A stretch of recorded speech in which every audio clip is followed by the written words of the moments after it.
Welcome to Everything Co-op, bringing you information on how cooperatives can help improve your quality of life. This show is being sponsored by the National Co-op Bank, NCB. The NCB is dedicated to strengthening communities nationwide for the delivery of banking and financial services for the nation's cooperatives, their members, and other socially responsible organizations. For more information on the power of community ownership, visit ncb.coop. That's ncb.coop. Now stay tuned for your host, Vernon Oakes. Good morning, everybody. This is Vernon Oakes, Everything Cooperative. We're talking about cooperatives today, and we're going to talk about some of the things that Donald Trump has put in place in his first 14, 15 days and how it relates to cooperatives. And we're talking to Justin Fairfax this morning. Good morning, Justin. Good morning, Vernon. Happy to be with you. Thanks for having me. Thanks for coming on this morning. And you were running for Virginia Lieutenant Governor. That is correct. This year in 2017, Virginia has statewide elections, and we have a primary on June the 13th. Okay, so you have about 4 more months or so to get all your ducks in a line. That's correct. About 123 days, but I'm not counting. Right?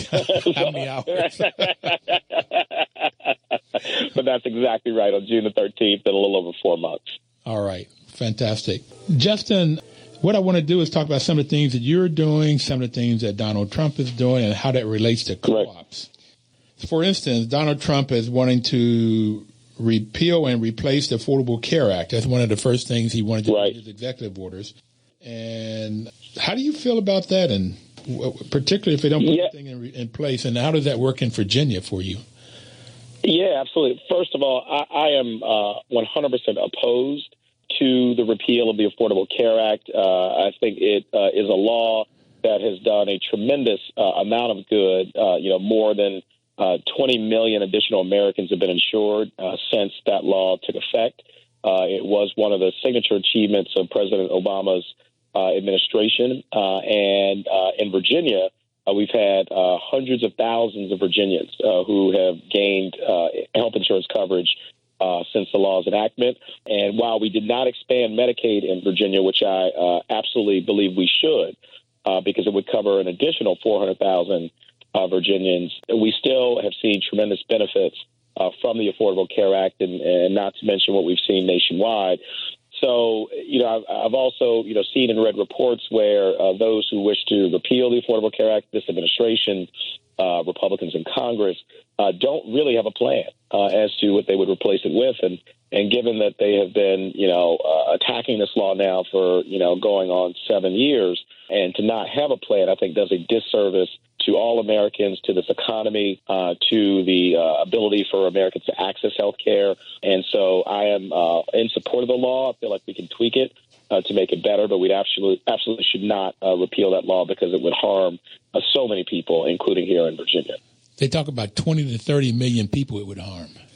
That's correct, which is just a tremendous number of people. And we know about features of the law that are wildly popular. For instance, allowing young people to stay on their parents' insurance until the age of 26, which frankly helps them not only with regard to health insurance, but to really start to get an economic foothold in their lives so that they can not worry about that coverage and instead can go out and get a higher education and vocational training, buy a home, start a family, get access to capital to start and grow a small business. And that really has been the focus, again, of our campaign for Lieutenant Governor of Virginia, is creating more economic security and opportunity for all Virginians. And no matter where you start, how much money your family has, who you love, your color of your skin, you should get a chance for economic mobility and to rise and to have more security in your life and in your family's life. And the Affordable Care Act is a big cornerstone of that for so many families.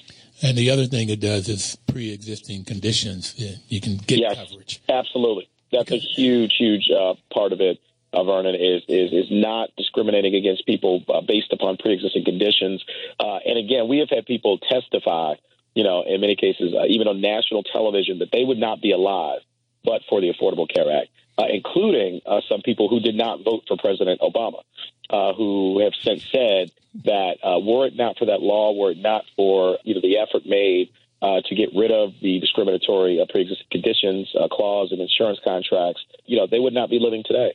And so I don't know in the face of that how someone could heartlessly want to repeal a law and, again, have nothing to replace it with, leaving people stranded and certainly causing a tremendous amount of damage to people's health and to our economy. Well, I know you only have 30 minutes to be on with us today, and we could spend the whole 30 minutes talking about this. But let me talk a little bit about co-op. Co-ops are any business you can think of. It could be a cooperative. And I know you have in your what you want to do is increase small businesses. So if the business is owned and controlled by the worker, the employee, it's called a worker cooperative. If the business is owned and controlled by the people that use the products or services, it's called a consumer cooperative. And worker cooperative could be any business, and consumer cooperatives, a lot of times, is housing co-ops, and you have quite a few in Virginia, in Tidewater, Richmond. It could be credit unions, and you have quite a few of those. So anytime that the consumers own and control the business. But the reason I wanted to go there because the values and principles of co-ops. The values and principles, the cooperative members believe in ethical values of honesty, openness, social responsibility, and caring for others. Right. So when you talk about Affordable Care Act, that's caring for each other. That just fits right in with. Absolutely. And sometimes I don't understand how politicians can say, and they did it, I don't know, it was 40, 80 times they tried to repeal this thing. To me, it's just because Obama put it in. I mean, no other reason. Right. It's just going to be against him. And that hurts people. That's right. Okay. And Vernon, absolutely. And you mentioned co-ops, which are, so important nationwide and also, again, here in Virginia. And you mentioned the various types of co-ops that we do have, credit unions, agricultural, insurance. They really play a significant role in the lives of many Virginians, of many of our small businesses and even large businesses. And as you mentioned, there are values that underlie them that I think are really American values, as you mentioned, of integrity, honesty, ethical behavior. Also, again, making sure that everybody gets an equal and fair opportunity. That's something that undergirds the spirit of what co-ops are all about. And so, we need, people to have more, opportunity in this economy and in this society, not less. We don't need to be cutting people out and shutting them down. We need to be opening up opportunities. And so, I think co-ops are really a great way to, democratize opportunity, to really make sure that people, no matter where they start, that they get a shot in life, and a fair shot in life. And frankly, Vernon, I have a story that probably is like many people's stories, where I've gotten to live a tremendously, wonderful life. But it, started from a very difficult place, where I was raised, primarily by a single mother in inner city Washington, D.C. So you were raised here? You were raised in D.C.? I was. Okay. In fact, I was born in Pittsburgh, but my parents got divorced when I was about 5 or 6 years old. And so we moved in with my late maternal grandparents who lived in Northeast Washington, D.C. I grew up right on Evart Street off of North Capitol Street. I'm very proud of our roots there. And my mom, despite, that hardship and the economic havoc in particular and insecurity that divorce can create, particularly with 4 kids, but she was able to regroup. She is a brilliant woman, a pharmacist, and because we had that security blanket of our grandparents, grandfather was a postal worker for 45 years. Grandmother was a nurse at Freeman's Hospital for 40 years. We got to regroup. My mom then sent all 4 of her children to college and 2 of us to law school. My oldest brother went to Harvard University, Harvard Law School. He was on the law review there. He is now the vice dean at GW Law School. I have a sister, Virginia, who is a labor and delivery nurse.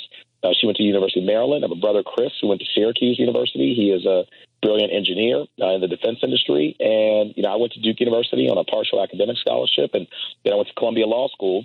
I was on a law review at Columbia, and I've gotten to work at, some wonderful law firms, and I was a federal prosecutor. And now I'm running for lieutenant governor of the Commonwealth of Virginia. That is a story that's made in America. And that is a story that is a result of people giving us opportunity, despite where we started. And I want that for every single person in the Commonwealth of Virginia, no matter where they live. And I really want it for everybody in the country as well.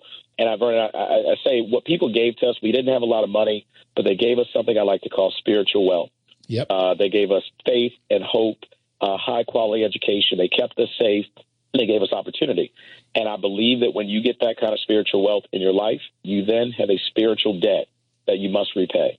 And for me, that's what public service is all about. It's not about money. To where much is given, to where much is much given, is required. Much is expected. Yep. That's right. To whom much is given, of whom much is required, 100%. You have a wonderful story. We do is geared toward it. You have a wonderful thank you, story. Bernie. And God bless you. Hats off to your grandparents and your mom. Thank you. And I'd like to say this too, Vernon, because I know you have a great story as well. I truly believe to my core, and I've gotten to talk to so many people, we all have different versions of that exact same story. Where someone, you can, replace my grandparents with someone's aunt, uncle, father, mother, a pastor, a coach, a teacher, a complete stranger. But we've all had people who have come into our lives and done something special, given us spiritual wealth, and changed the entire trajectory of our lives. And so because we all have that different version of that same story, I believe we all can repay the spiritual debt together. And again, that's what this campaign for Lieutenant Governor is all about. It is creating those avenues of opportunity for other people. And I like to say that opportunity is the oxygen of a democracy. Where it exists, people thrive and communities thrive. Where it does not exist, you literally see communities and people die. And so we have got to pump more oxygen into this democracy in the form of opportunity, make higher education and vocational training more affordable, allow people to buy, afford, keep, and pass down their own homes throughout the generations, get access to capital to start and grow a small business. My wife, Dr. Serena Fairfax, and I are small business owners. We bought a family dental practice 10 years ago in Fairfax, Virginia. It's changed everything that's possible in our lives. And yet we were able to do that because we were given access to capital, treated fairly in the markets, given a high-quality education. And so we want that for absolutely everybody. And I believe that we can provide that for everybody. And I'm finding, I got my MBA. I went the MBA route. And yes, absolutely. Nobody talked to us about this co-op model, and I'm finding this co-op model can work because you get a number of people, 3 to 5 people to come together to start that small business. And I'll go over the principles of volunteer and open membership. It doesn't make any difference about the gender or the racial background, political background, religious background, who you choose to marry or anything else. So it's just open and volunteer membership, democratic member control, member economic participation, and this is what I like. You put some money in, and when there's a surplus or profit, you get it back out. So you get that equity and that wealth that you talk about. And the fifth one is the main reason that I started loving co-ops is education, training, and information. And it looks like a lot of your policies and procedures is on this education piece. Absolutely. It's crucial. Education is so important. And so we want a robust and healthy K through 12 educational system, but also really starting prior to kids even being in kindergarten. Early childhood, as you know, Vernon, very well. 80% of a child's brain is formed by the time they're 3 years old. And so kids are learning an immense amount of information before they step foot in a school, and we have got to nurture and provide them with opportunities. My wife and I, we have a 7-year-old son and a 5-year-old daughter. Congratulations. Over the holiday. Thank you. We are very blessed. We got to take our first break, Justin, and we could talk for 2 hours. I already see this. We got so much in common. Without question. But we only have 15 more minutes. We'll take a break, and then we'll come back, and we'll have another 15 minutes. Thank you so much for giving us this Look time. forward to it. Thank you so much, Vernon. Washington, D.C.'s News Talk, 1450 AM WOL and 95.9 FM.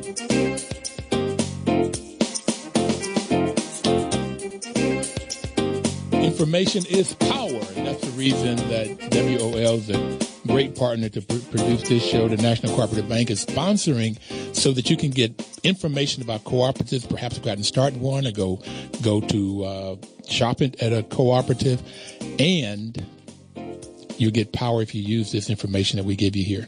Today we have Justin Fairfax, who's running for Virginia Lieutenant Governor, on the line, who grew up right here in D.C. Justin, let's change a little bit to talk about the environment.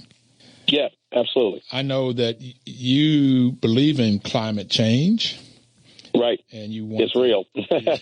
and in fact, Vernon, the fact that yesterday it was 70 degrees and a lot of people were out in shorts, and today it's snowing, I think should give some people insight into what's really happening here in the scientific community. Really overwhelmingly has endorsed the notion that climate change is real, that it is caused by human activity, and that we've got to do something now to preserve our planet and our natural resources, and I'm committed to doing that. Well, Donald Trump is speeding up environmental reviews. He's written to have the Dakota Access Pipeline, the Keystone Pipeline going through. Seemed like the Republicans and him and other Republicans don't believe the scientists. I don't get it. Yeah, I mean, and there are so many, and I'll tell you one thing that I've been struck by is that there has been a growing consensus among a number of people, including people in the faith community who believe again that our natural environment, planet, are a sacred trust, something that we have to preserve, and we don't really own our environment. We are borrowing it from our children and our grandchildren. And so we have to pass that down to them and be caretakers of the environment, because it really is about them. In our campaign, we often talk about the future is now. And that really is a policy prism that we look at a lot of policies through. And the environment is a key example of that. I mean, the future is now. What we do today will dictate what our environment, natural resources look like in 30, 40, and 50 years. The Lieutenant Governor of Virginia sits on a number of boards and commissions in the state, including the Governor's Commission on Climate Change and Resiliency. And again, one of the roles is to make sure that we are doing the things today in terms of carbon mitigation, a reduction, looking at renewable sources of energy and fuel, cleaner burning, alternatives to what we have. And again, in an effort to preserve the environment for our kids and for our grandkids. And it has environmental impacts, but it also has significant economic impacts. I spent a lot of time in Hampton Roads, Virginia, Norfolk, Portsmouth, and other areas. If you get a modest rain, oftentimes in those areas, you will get flooding. And we have actually seen the school systems close due to that flooding. And, you can't have a robust economy where you're constantly under the threat of environmental disaster. We have seen what's happened in other states around the country. And so we have got to head that off, again, both for economic reasons, but also really for, moral reasons as well. As I mentioned, we are borrowing this environment and our natural resources from our kids and from our grandkids, and we have to leave it to them in good stead. Justin, how can people get a hold of you or get a hold of your campaign if they want to contribute some money or man the phones? Or how would they? Yeah, we would be honored to have the support of everyone for the June 13th primary. They can visit our website, which is at www.fairfax, my last name, Fairfax, 4, spelled out, FORLG, as in Lieutenant Governor.com. So that's Fairfax4LG.com. We are also on Twitter, at Fairfax4LG and at FairfaxJustin. And we're on Facebook and Instagram as well. We would be honored to have your listeners support, have them come visit our website, learn more about, our focus on economic security and opportunity, on expanding rights and protecting voting rights, women's reproductive health care, and really just making sure that everybody in this Commonwealth and really in the country gets the same shot at the American dream that we got. It is the spiritual debt that we're repaying, and we're having fun on this campaign. We have seen so much support. Hundreds of people have come out to our campaign kickoffs. I've done 20,000 miles in the car in just the last 10 months all around the Commonwealth, and we're visiting every part of the Commonwealth, South Side, Southwest, Hampton Roads, Richmond, the Shenandoah Valley, Northern Virginia, and people are very excited about this opportunity and about the hope and optimism that we're bringing and in what otherwise is a pretty dark political time. I think people see a ray of hope here in this race in Virginia and the opportunity to really get involved and to do something special. I grew up in Bluefield, West Virginia, and there is a Bluefield, Virginia, right next door to each other. Yes, absolutely. Absolutely. So that's a great part of the country. You have people there who are tough, who do believe in a lot of those tenets that you mentioned of co-ops, of working together, of giving people opportunity, giving people a fair shot in this country. And, I was just featured in an article by UVA-Y, the student newspaper, the Highland Cavalier, and we talked a lot about those issues that affect and impact really all of us, but certainly those areas. There are 175,000 unfilled middle skill jobs today in the Commonwealth of Virginia where people need certification and training that they oftentimes can't afford. And so we have got to connect people up with those opportunities, use our community college system to get them that training and certification, make it affordable so they can go from, primarily, service industry jobs where they may not be able to support their family to making a livable wage and frankly, starting to get ahead to make the money they need to buy a home, support their family, get access to capital to start and grow a small business, send their kids to a community college or four-year college. And, people want, again, that oxygen that is the opportunity. And we want to give more opportunity, including in places like Southwest. It's been hit so hard. And you see these economies that are struggling. We want to start to help jumpstart those economies by building infrastructure, bringing broadband, making sure the roadways are there, making sure that our hospital systems are strong. It's hard to try to get a company to relocate a manufacturing facility to a place that doesn't have a hospital, because if your workers get injured or you have employees that want to, have children and start families, you really need that infrastructure of a hospital, roadways, broadband, so that companies can do business and kids can learn, get their assignments online and really keep ahead in their schoolwork. And that's really what we're focused on. It's not been a bitter partisan battle. Some people love to be negative in politics and to fight other politicians. I'd rather fight our problems than fight other politicians. I think that's how we make progress. Do you have any sanctuary cities in Virginia? Not that I know of. I know there was a debate with some cities, Richmond being one, and some others. But I think that folks, in light of the executive order that just came out, are starting to, think about policies where they can, make sure that people are not, being ripped apart from their families, that we, don't become a police state. And so, we're seeing that debate, happen around the Commonwealth and around the country. I also, as you may know, a couple of weeks ago, I went out to Dulles Airport. It was a Saturday night, and we saw what was happening at that airport, and, families, again, being unlawfully detained, children being separated from their parents and grandparents, and I felt like we had to do something. So we just hopped in the car, went out to the airport, and I'm a lawyer, so I joined with dozens of other lawyers and hundreds of protesters, and we made it clear to the CBP officers there that we were there to, be the lawyers for every person who got off that plane, and to make sure that they were not unlawfully detained. There was a federal court order that was issued that night that prevented CBP from deporting people for 7 days, and also that ordered CBP to allow those being detained to see their lawyers. So I was very proud to have been there with so many other people, and proud, to report that everyone was able to make it off the plane and be reunited with their families. But, we have just got to be a more caring society. I know that we are better than what that executive order represents. It is shameful, in my view, and it's a dark moment in history. I was heartened by the fact that people are ready to resist and they're ready to fight back, and they're ready to reaffirm and reassert our American values of inclusiveness, of kindness, of caring, of making sure that everybody, again, gets an opportunity in this society. And I'm committed to doing that in our race for Lieutenant Governor of Virginia as well. So you went out to Dulles, and that worked as a lawyer to support people that were detained. Absolutely. I did indeed. And and again, I was proud to join with dozens of other lawyers. It was totally organic. There was no email that went out. It was, we saw what was happening and felt like we had to do something. And again, I'm proud to say that all those families that night were able to make it off the plane and to be reunited with their families and to get to their destination. These families were scared.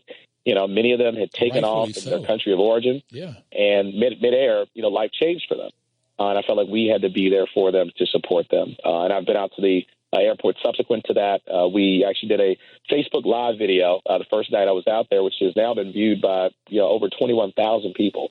And I met up with a Columbia Law School classmate of mine who I had not seen in probably a decade. But that just shows the amount of energy, of caring that we see in this country. And it's not going to go away. It's only going to grow. And I predict that in Virginia, which we have one of the only off-year elections after Donald Trump's inauguration, Virginia is going to be the match that lights the wildfire of progressive change all across this country. And we are going to see a growing spirit and see victories for people to make sure that they have more opportunity. Now, do you have any more time? Because we've got to take our next break, but do you have any 5-10 more minutes? Or do you have I do. Absolutely. I'm happy to stay on. Okay, please stay on Justin Fairfax. We'll be right back.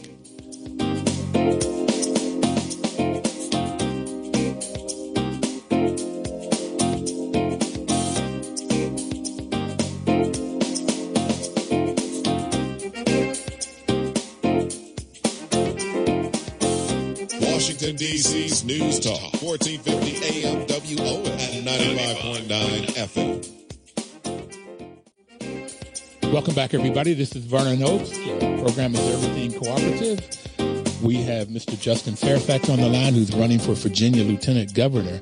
This program is sponsored by the National Cooperative Bank. The NCB's mission is to help cooperatives grow by supporting and being an advocate for America's cooperatives and their members. Placing special emphasis, listen to this, placing special emphasis on serving the needs of communities that are economically challenged.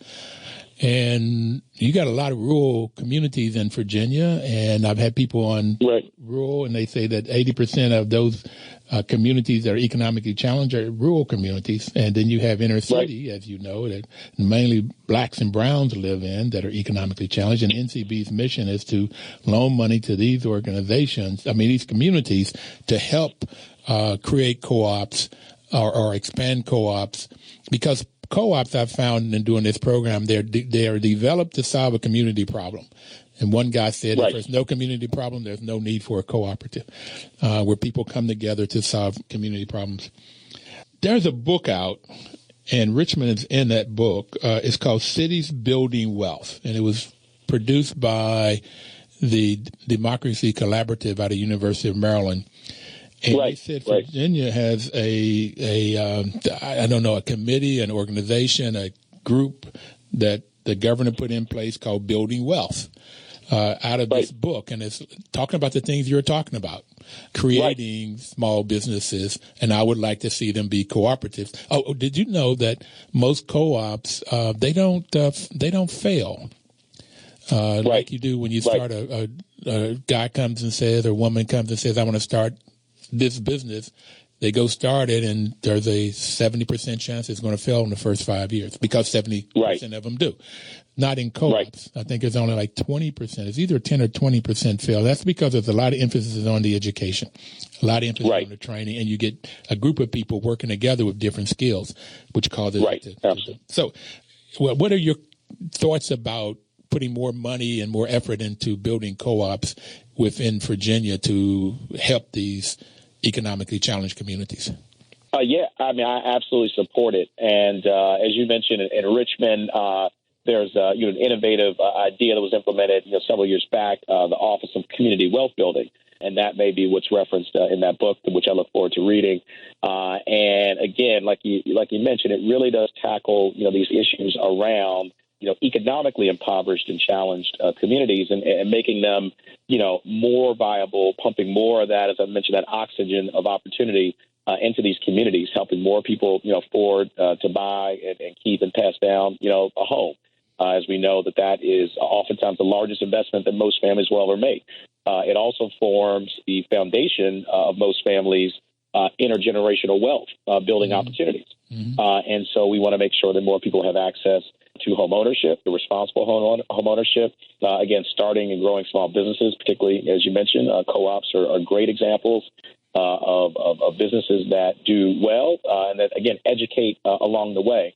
I'm an attorney. My wife is a dentist, as I mentioned, and we both in our professions have, continuing learning education requirements.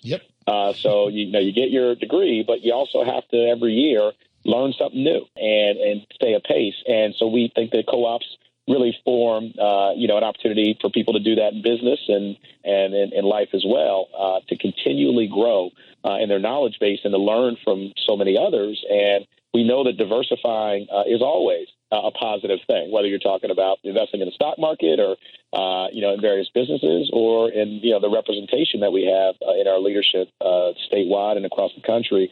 So I absolutely support opportunities to further, support co-ops and small businesses and wealth building opportunities and educational opportunities. As you mentioned, it's key. There have been a lot of people who haven't started with very much in terms of, economic resources, but because they got the education, and frankly, we are, an example of that. because they were given the educational opportunities and then given economic opportunities down the line, you really get to change the entire trajectory of your family circumstances. And we really want that for everybody, no matter, again, where they start, what their last name is, color of their skin. We want them to get that exact same shot at the American dream. And co-ops are a great way to do that. There's some research out about housing co-ops, and it says that they looked at the HUD-funded housing co-ops compared to the HUD-funded apartment buildings. And the HUD-funded co-ops outperformed the apartment buildings in every variable. The rent was lower. There was less foreclosures. People felt better about their living conditions. The housing was better quality. It was better kept up. And they were able to create financial wealth. So I always ask the question, why doesn't HUD put more money into housing co-ops? I've got a couple of answers to that. But I'd like to see the housing co-ops are a phenomenal way to get people educated, because I'd like to see where everyday people learn how to run a business. And this is all a multifamily housing is a business. So that 200-unit business may bring in $1 million to $2 million a year. So they're running $1 million, $2 million a year with all of the problems of any other business, and they learn. And I've had people on this program they're limited equity co-ops. They say the training they got in how to run a business they took in their home, like savings, budgeting, how to solve problems when there's a conflict. Yes, absolutely. And Justin, absolutely. You will like this one. On this program, I've learned, in the Bible, it says where two or more are gathered, God is there also. And I've said it, I've learned in this co-op. I do property management. That's what I do. And that's where I learned of this managing multifamily. That's tremendous. So in going to board meetings and work, there's always a problem. There's two people that have different issues. Okay. That's right. And learning how to solve those issues, you need God. So I said, where two or more are gathered, there's God, because there's going to be conflict. And co-ops, you learn how to solve those conflicts. You really learn how to listen to each other and learn how to solve conflict. And also in co-ops, there's social wealth that's developed, because people in co-ops learn how to work with police and learn how to work with lieutenant governors, which you will become with our listeners' support. So they learn how to work, and they build social wealth, not only financial wealth, but social wealth. Absolutely. That's a brilliant, fantastic point, and I completely agree. And, and frankly, it would be great if we could start to, implement some of that in our, political life and discourse. And I think that's the opportunity that we have here. I mean, you talk about that level of cooperation in terms of building wealth for everyone, resolving conflicts that, invariably come up, but doing so in a way where we, disagree without being disagreeable, and always focused on how do we create more opportunity for others. Co-ops, what I love about them is that at their heart, they can't be selfish. Right. It can't be about me, and just myself and my family. It's got to be about, all of us. And that's how they succeed. And I think that our politics would benefit from that. Our public and civil discourse would benefit from that. And I think it's a great thing and a great example. And I hope it continues. My family, we have financed things through credit union here in Virginia, and it's been a great experience. And this is one example, again, of how co-ops can really powerfully create opportunity for people and build, as you mentioned, actual economic wealth, but also social wealth, as you called it. I think it's a fantastic point and model. There's a co-op in Cleveland run by a black lady that was formed several years ago. She is, and I wish I could call her name right now, but the Co-op Hall of Fame, she's going to be inducted into that this year. But just talking about housing and healthcare and all of the different things the credit union can get into. And then a lot of times, there was one started in El Paso, Texas, by 5 white men. They pooled $10 each. And now they have over $1 billion of assets. Just like the rural electrics are started because the larger companies wouldn't go into rural because it costs too much to put up those poles and wires. So people had to come together and solve it. Same thing with a co-op in these areas, black communities, these economically challenged communities, whether they're rural or urban. Too often there's not there's a food desert, there's no food, or there's no financial institutions. And so these co-ops will come in place. And you've got several food co-ops in Virginia. Yes, that's exactly right. And everything from, as you mentioned, meat and poultry, dairy, many people may not know, but there's information that almost 1 million Virginia homes, farms, and businesses depend on electric co-ops for electricity. Something that's been published by the Virginia Cooperative Council. And a lot of the products that we buy, both with regard to food and agricultural products, but also financial products and services, insurance and savings and checking accounts when they're with credit unions. I mean, they are the product of cooperatives. And as you mentioned, they are very successful on the whole. And so, again, it really is a great model. It focuses people on, I think, exactly the right things, which is economic empowerment, education, wealth building. As I mentioned, our campaign for Lieutenant Governor, our lead issue is economic security and opportunity and everything that falls under that. And so when they talk about home ownership, vocational training, higher education affordability, student loan reform, access to capital to start and grow a small business, these are all things that the co-ops really promote and support, and it really helps people change the trajectory of their lives. As I mentioned, we have been on this incredible and mighty journey in our lives, and we have gotten to live the American dream. And I feel so blessed every single day to be in a country and to have been given the opportunities that I've been given in life. And so we have a spiritual debt, and we're going to repay that by making sure more young people, more families get the exact same shot in life that we did. Well, Mitt Romney and Paul Ryan and Donald Trump, their fathers left them with millions of dollars. Right. And they still say they did it on their own. It's right, amazing the view that people have, okay? Where when my father died, and he gave me a lot of common sense, a lot of good knowledge, a lot of sort of drive and hope and the things that you talked about. But when he died, he had $2,000 worth of debt that I paid off. And so that was the financial wealth that he left us. And there were 6 of us. So having to sort of pool together and come together and get wealth and get knowledge is we've had to do it a little bit different from Donald Trump and Paul Ryan. And That's right. I mean, you have some folks who, born on third base and thought they hit a triple, and that's just, that's a fact of life for those folks. But, I think your story, again, is a great one. And I appreciate so much what you shared. About your father, and like you said, it's a story that so many of us have. But what I love about that story, as I mentioned, we all have different versions of the same story. Is that what your father and your family and your community gave you was spiritual wealth? Yeah. And you look at you and look at yourself now. Not only have you been able to succeed tremendously in life and be a wonderful example for others, but you are now helping others to do it. And that to me is it's the secret sauce of America, is that opportunity, that American dream, and it is fueled by really spiritual wealth, in my view. If you can get people that, it will lead to economic wealth and resources that they can then pass down, and we've got to focus heavily on that. But just that notion that no matter where you start, if you're given the right tools, you can advance and succeed in the society. It's a beautiful thing. And I think we've got to preserve it, and we've got to enhance it for so many people. So I had asked you to stay on a few more minutes. We had expected a gentleman by the name of Kali Akunu, who's the co-director of Cooperation Jackson in Jackson, Mississippi, but he hasn't called in. And I had just wanted you to meet each other because you're two great brothers. Yeah. Well, I appreciate that very much. And I would definitely welcome the opportunity to connect with him and thank him for the work that he's doing with cooperatives. And I thank you for the work that you're doing, Vern. It really is. It's so important. And I hope that, more people will start to focus in on the message and on the resources that co-ops provide, because it really is a pathway, to the American dream in many ways. And so we've got to continue to support our cooperatives and educational opportunities, economic opportunities. And I know the American dream is real because I've lived it.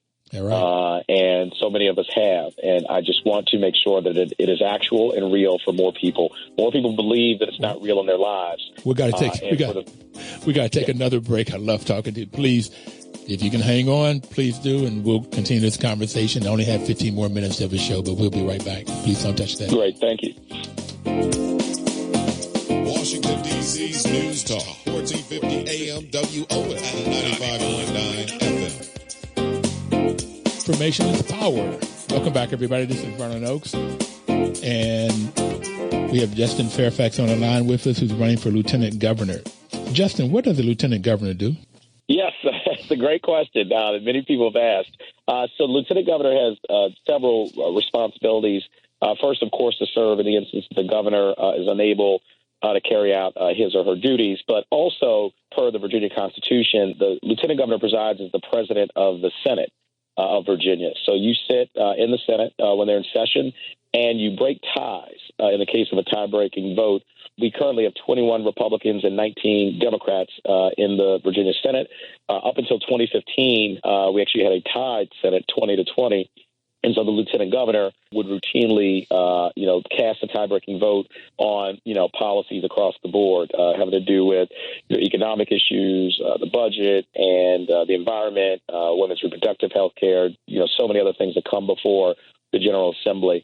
So those are sort of the top responsibilities. But as mentioned earlier, the Lieutenant Governor of Virginia also sits on a number of boards and commissions, including the Council on Virginia's Future. I mentioned the Climate Change and Resiliency Update Commission, the Military Advisory Commission, and so many others, the Disabilities Commission, so many others that really deal with, some of the most pressing issues facing the Commonwealth of Virginia and the regional economy. As you know, we have a regional economy here with Maryland, D.C., and Northern Virginia. Metro is a great example of where, we have to have regional cooperation and where we also have to use that future is now lens and prism. Unfortunately, the system is going through, so many issues. I think we've got to, get out of the mode of sort of kicking the can down the road and having deferred maintenance. The Metro system, as we know, is just over 40 years old, started running in 1976. But I think because we kicked the can down the road and deferred maintenance and didn't invest where we needed to along the way, we then had a collapse in many ways of the system. So we want to avoid that.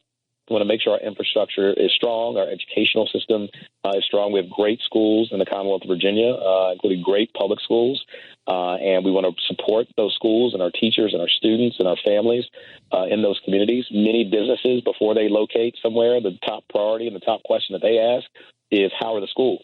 Yep. Because their employees are going to send their kids to those schools, and they have a lot to do with the values, home values that exist in areas. So we just attracted Nestle to Arlington, Virginia, and very proud. It brought 750 jobs.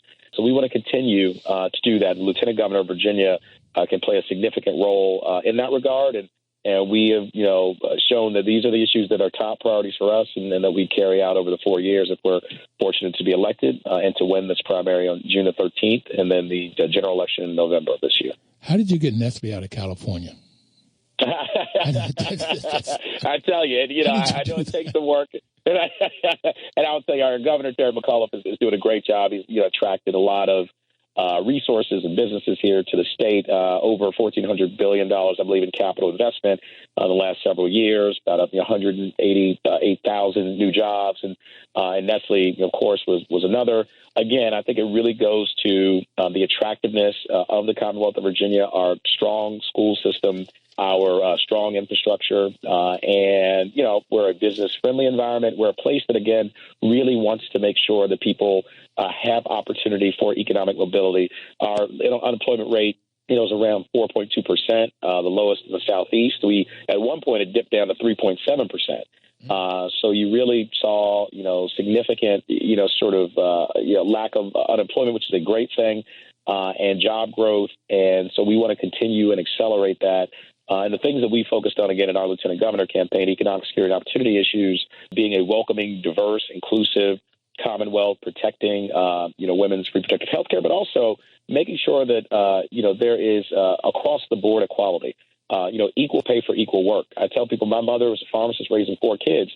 She needed to be paid equally to her male counterparts to support her family. And because she was given that opportunity, again, she now has 4 college graduates, 2 law school graduates, and 4 professionals who have their own families and are doing very well in the society. So we have got to make sure that we treat everyone equally, particularly women, across the panoply of issues, economic and otherwise, healthcare and otherwise.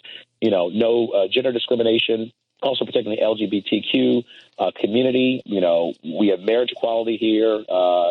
We should always support non-discrimination across the board. So I think all of those things make Virginia a very attractive destination for companies and for families. And we want to, again, accelerate the job growth, the opportunity growth for everyone, and support our small businesses. As I mentioned, my wife and I are small business owners. I was a federal prosecutor here, so dedicated to public service and keeping our community safe, but also to giving people a second chance. We've also highlighted criminal justice reform as being a key policy platform. We have to give appropriate second chances.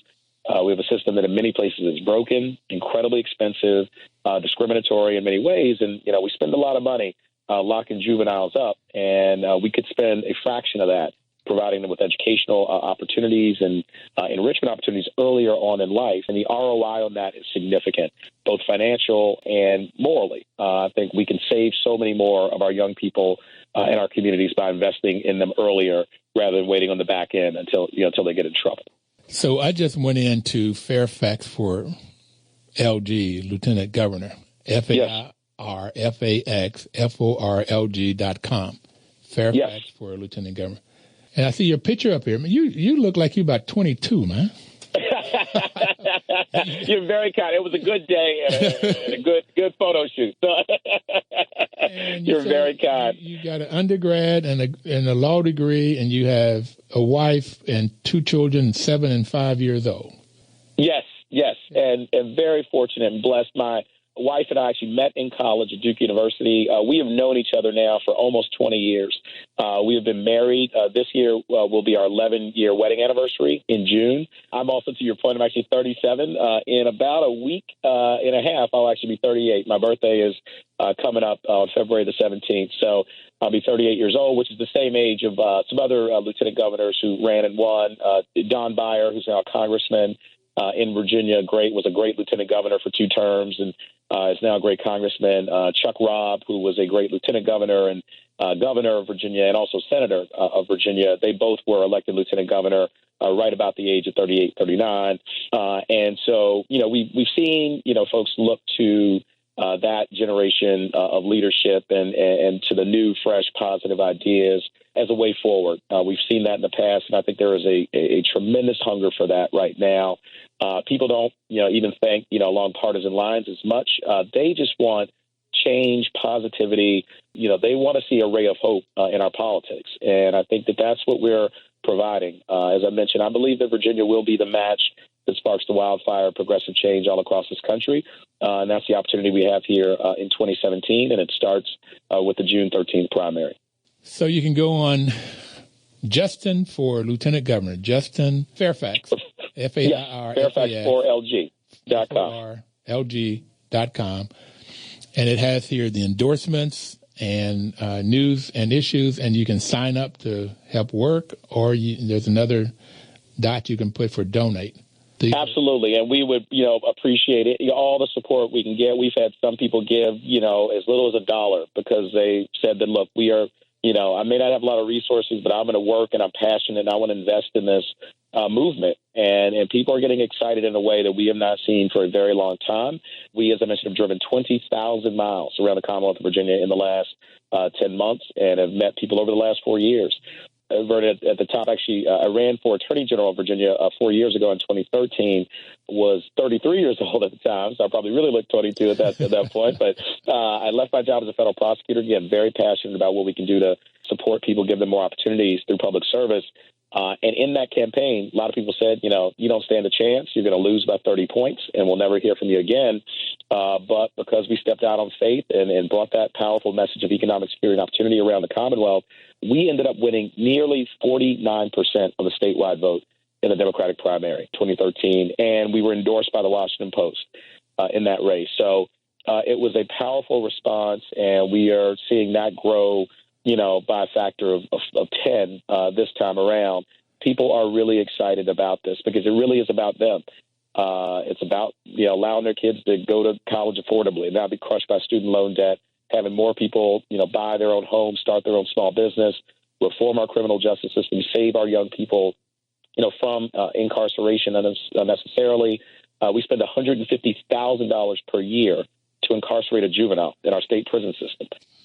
Imagine if we took a fraction of that and gave them jobs earlier in life, gave them enrichment opportunities, educational opportunities, fully funded K through 12 and pre-K education, made it universal. We could change the course of history. I'm committed to that. It's when you look at how much it costs to put somebody in jail versus to educate them, it's just staggering. Yeah, it is astronomical what we pay, particularly when, as you mentioned, measured against what it would cost to educate them. And so I'm dedicated and committed to that. We're almost out of time, yes. And I just want to put this little bug in your ear. There are co-ops in prisons in Italy and other places in Puerto Rico around the world. We only have 1 minute, so what message would you like to leave people with? Yes. So the message I would leave them with is we would be honored, again, to have your support in the June 13th primary for Lieutenant Governor of Virginia. Again, our website is fairfax4lg.com. And we are on a special journey together, and everyone who joins us is joining us on that journey to really use the spiritual wealth that we've gotten in our lives to repay the spiritual debt that we owe, and to make sure everybody gets the exact same shot to live the American dream, to have a safe journey, to be educated, to have economic opportunity, and that their families and their kids and their grandkids can inherit a much better life and do better than we did. I think that is what the American dream is all about. I've just hit the donate button, and so you'll see something in there for you, baby. Thanks so very much. God bless Thank you. All right, have a great one. Thank you. You too. Thanks so much. Everybody have a cooperative week. We'll see you next Thursday. Washington, D.C.'s News Talk, 1450 AM WOF and 95.9